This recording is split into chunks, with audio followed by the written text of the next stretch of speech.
Hi, Dr. H. This is Neil Patel. Hi, Dr. Ace. This is Jao Gasser, and we're gonna be working on in-class assignment 10. As you can see, this is our switches right here. We have our DC motor. Right now, this is 1-1, so therefore there's nothing showing up right now.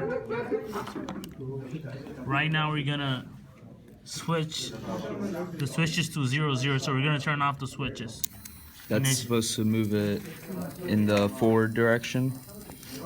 Now we're gonna do 0-1. Dude, did you show him this? Yeah. Oh, okay. All right. 0-1, that's stop. And now we're gonna do 1-0. And it went backwards. And then it went backwards. As you can see. And now we're gonna do 1-1 to make it stop. Thank you.